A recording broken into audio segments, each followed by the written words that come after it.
है आपके अपने YouTube चैनल पर। मैं पवन शर्मा मित्र बंधु आपका स्वागत करता हूं।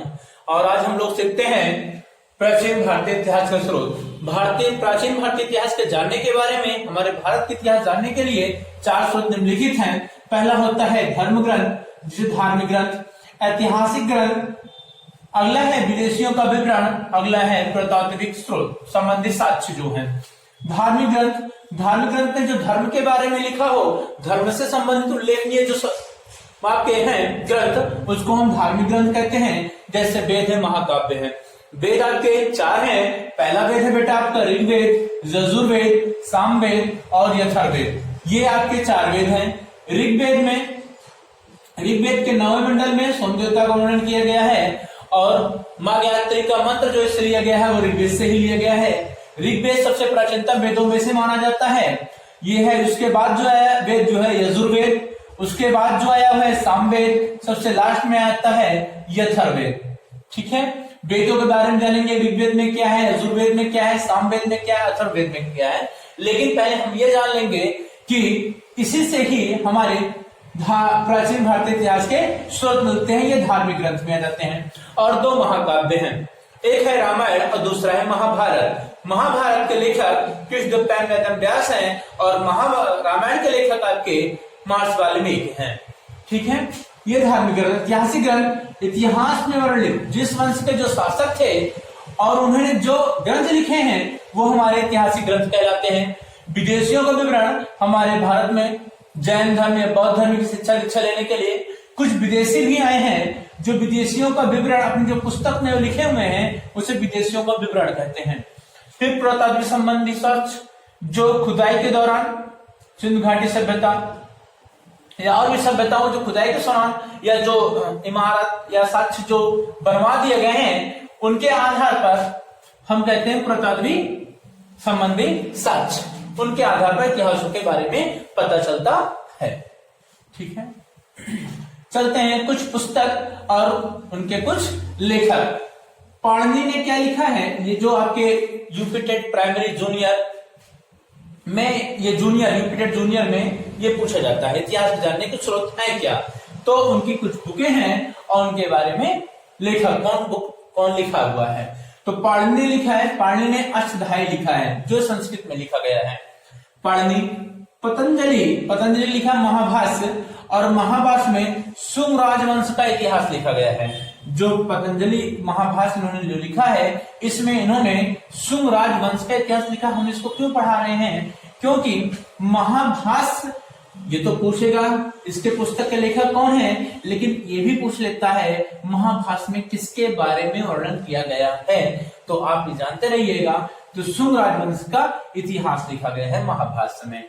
अगला है विशाख दंत किसने लिखा है, मुद्रा राक्षस ने लिखा। विशाख दंत जो लेखक हैं इन्होंने क्या लिखा है, मुद्रा राक्षस लिखा है। और इसमें इन्होंने क्या लिखा है, चाणक्य की जो राजनैतिक सफलता के बारे में बताते हैं कि चाणक्य ने कैसे नंदवंश को हरवाता है और पुनः मौर्य काल की स्थापना करवाते हैं। उनकी सफलताओं के बारे में विशाख दत्त लिखते हैं अपनी पुस्तक मुद्रा राक्षस में। अगला है सोमदेव भट्ट ने कौन सी पुस्तक लिखा है, कथा सरिता सागर लिखा है। और कथा सरिता सागर ने कुल्लू कांगड़ा के राजा के पुत्र के बारे में वर्णन किया गया है। शिवेंद्र ने जो लिखा है पुस्तक बृहद कथा मंजरी लिखा है। अब इस बृहद कथा मंजरी में मौर्य काल की महत्वपूर्ण घटनाओं का वर्णन किया गया है। मौर्य काल की स्थापना चंद्रगुप्त मौर्य करता है चाणक्य की मदद से। 322 ईसा पूर्व में वह गद्दी पर बैठता है और मौर्य काल बहुत ही आपके इतिहास में बहुत ही महत्वपूर्ण काल था। इससे बहुत सारे प्रश्न पूछे जाते हैं। मौर्य काल संबंधी भी हम लोग और साक्ष्य पढ़ते हैं, चंद्रगुप्त मौर्य, अशोक, इसके बारे में हम लोग डिटेल से भी पढ़ेंगे। इसलिए ये शिवेंद्रनाथ ने जो कुछ लिखा है चाणक्य संबंधित जो बुकें हैं इसको आप थोड़ा सा स्टार बना लीजिएगा, ये इंपॉर्टेंट है, पूछे जाते हैं। मौर्य काल संबंधी, मौर्य काल की महत्वपूर्ण घटनाओं का वर्णन कौन करता है, शिवेंद्र करते हैं। किस पुस्तक में, बृहद कथा मंजरी में करते हैं। और कौटिल्य या विष्णुगुप्त, इनका ही नाम था विष्णुगुप्त या कौटिल्य, जिन्होंने अर्थशास्त्र लिखा है।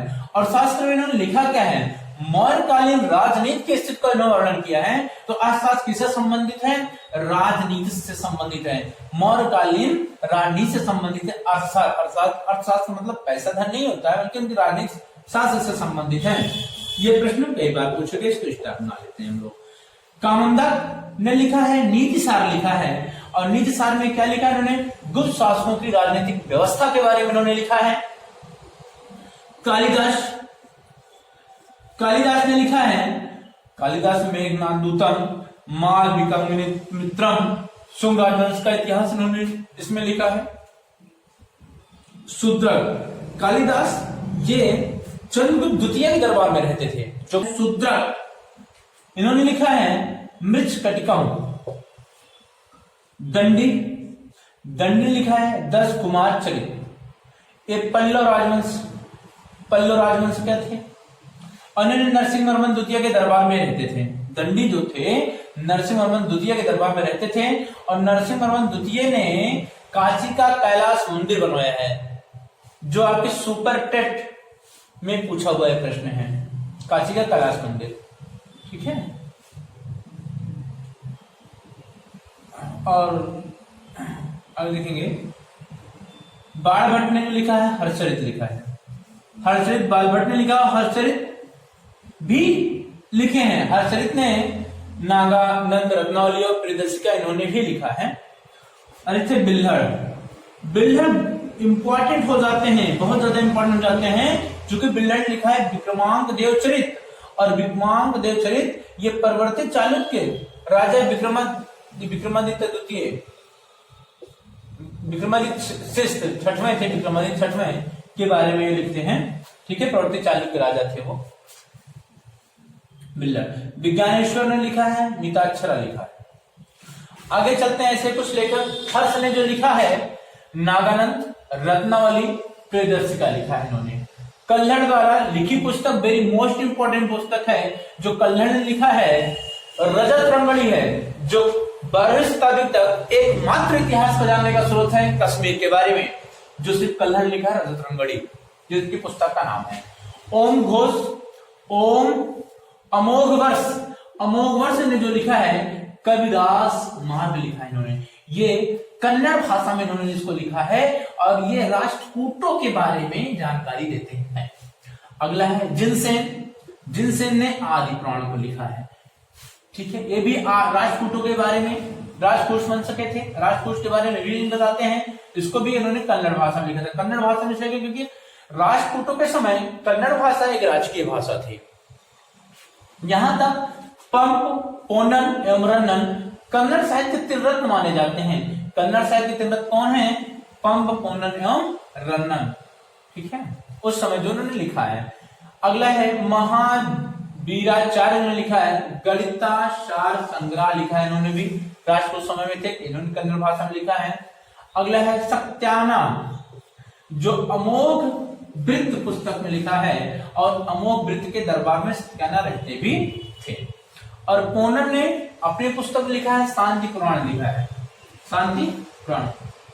संगम साहित्य किस भाषा में लिखा गया है? ये तमिल भाषा में लिखा गया है। ये इतिहास जानने के कुछ स्रोत हैं, इसको हम कहते हैं ऐतिहासिक ग्रंथ। ये ऐतिहासिक ग्रंथ है, कौन लिखा है और उनके किसके बारे में लिखे हैं और किसके दरबार में रहते थे, ये भी आप लोग देख लीजिएगा। अब इसके बाद पढ़ते हैं विदेशियों का विवरण। विदेशी कारणों में से चीनी यात्री फाहियान आता है, फैनसान हर्ष के समय में आता है, बाद में आते हैं, ये सब विदेशी यात्रियों का विवरण था, ठीक है। अब एक बार इसका आप स्क्रीनशॉट लेकर के आप लिख लीजिएगा, ये महत्वपूर्ण बिंदु है। धन्यवाद। आशा करता हूं आपके समझ में आ ही गया होगा। ये टॉपिक छोटा टॉपिक है, परंतु एग्जाम दृष्टि से 1 नंबर प्रत्येक वर्ष पूछा जाना है इसमें। धन्यवाद। आपके अपने YouTube चैनल पर मैं पवन शर्मा मित्र बंधु आपका स्वागत करता हूं, और आज हम लोग सीखते हैं प्राचीन भारतीय इतिहास का स्रोत। प्राचीन भारतीय इतिहास के जानने के बारे में, हमारे भारत के इतिहास जानने के लिए 4 स्रोत निम्नलिखित हैं। पहला होता है धर्म ग्रंथ, जिसे धार्मिक ग्रंथ, ऐतिहासिक ग्रंथ, अगला है विदेशियों का विवरण, अगला है पुरातात्विक स्रोत संबंधित साक्ष्य जो है। धार्मिक ग्रंथ में जो धर्म के बारे में लिखा हो, धर्म से संबंधित उल्लेखनीय जो आपके हैं ग्रंथ, उसको हम धार्मिक ग्रंथ कहते हैं। जैसे वेद है, महाकाव्य है। वेद आपके 4 हैं। पहला वेद है बेटा आपका ऋग्वेद, यजुर्वेद, सामवेद और अथर्ववेद। ये आपके 4 वेद हैं। ऋग्वेद के 9वें मंडल में सोमदेवता का वर्णन किया गया है और माँ गायत्री का मंत्र जो इससे लिया गया है वो ऋग्वेद से ही लिया गया है। ऋग्वेद सबसे प्राचीनतम वेदों में से माना जाता है।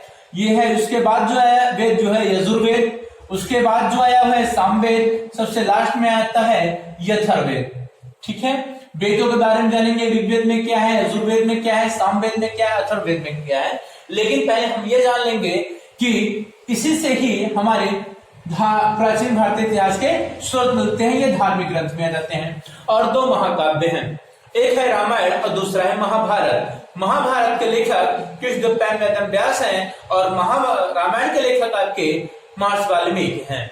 ठीक है, ये धार्मिक ग्रंथ, ऐतिहासिक ग्रंथ, इतिहास में वर्णित जिस वंश के जो शासक थे और उन्होंने जो ग्रंथ लिखे हैं वो हमारे ऐतिहासिक ग्रंथ कहलाते हैं। विदेशियों का विवरण हमारे भारत में जैन धर्म या बौद्ध धर्म की दीक्षा लेने के लिए कुछ विदेशी भी आए हैं, जो विदेशियों का विवरण अपनी जो पुस्तक में लिखे हुए हैं उसे विदेशियों का विवरण कहते हैं।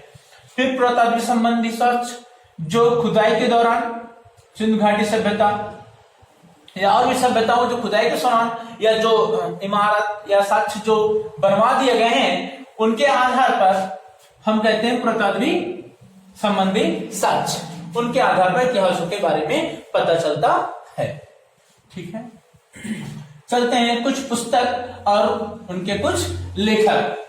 पाणिनि ने क्या लिखा है, ये जो आपके यूपीटेट प्राइमरी जूनियर में, ये जूनियर यूपीटेट जूनियर में ये पूछा जाता है इतिहास जानने के स्रोत है क्या। तो उनकी कुछ बुकें हैं और उनके बारे में लेखक कौन लिखा हुआ है। तो पाणिनि लिखा है, पाणिनि ने अष्टाध्यायी लिखा है जो संस्कृत में लिखा गया है। पाणिनि पतंजलि लिखा महाभाष्य और महाभाष्य में शुंग राजवंश का इतिहास लिखा गया है। जो पतंजलि महाभाष्य इन्होंने जो लिखा है इसमें इन्होंने शुंग राजवंश का इतिहास लिखा। हम इसको क्यों पढ़ा रहे हैं, क्योंकि महाभाष्य ये तो पूछेगा इसके पुस्तक के लेखक कौन है, लेकिन ये भी पूछ लेता है महाभाष्य में किसके बारे में वर्णन किया गया है। तो आप भी जानते रहिएगा।